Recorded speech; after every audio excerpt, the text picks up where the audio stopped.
As the race to which country can develop a 5G network fastest heats up, we're learning more and more how much of a boon to the economy it would be.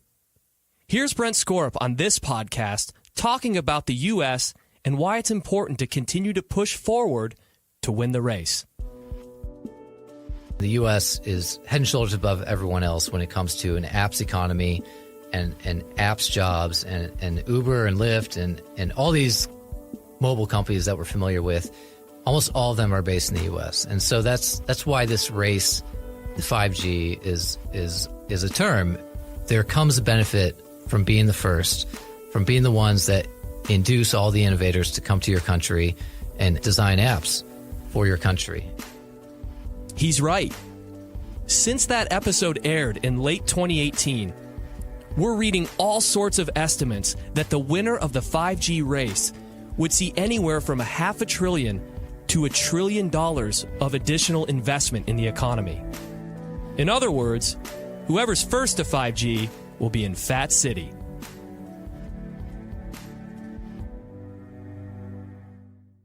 But we're not the only ones saying this. Here's the President of the United States, Donald Trump.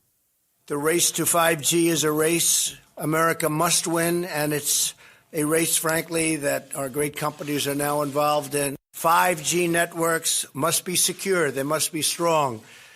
They have to be guarded from the enemy. We do have enemies out there. The president understands that this 5G race is not just about economic dominance, but it's also about our national security. Given how much we've talked about China on this podcast, it should come as no surprise that they are one of our biggest competitors in this race. And if they win, they could have a huge advantage over us and our allies. But is this a backdoor into U.S. secrets, U.S. technology, U.S. security, or is this just us saying, don't set a precedent? So there's a couple things. We have a couple of concerns. So let's start with the basic cybersecurity concerns. So Huawei is known to have some significant cybersecurity vulnerabilities. Their stuff just leaks like a sieve, right? Some of that's just part of this stuff. I mean, there's always problems. So Huawei's no different in that sense. But the United Kingdom already has a dedicated agency for assessing the threat of Huawei being in their 4G wireless networks, which tells you everything you need to know. Right. But that agency has made multiple assessments now where they've said, hey, they're not responsive. When we show them vulnerabilities, they don't address them, to the point to where they've actually made the assessment formally, in a public report that, hey, we can't guarantee national security anymore, right? So that's one.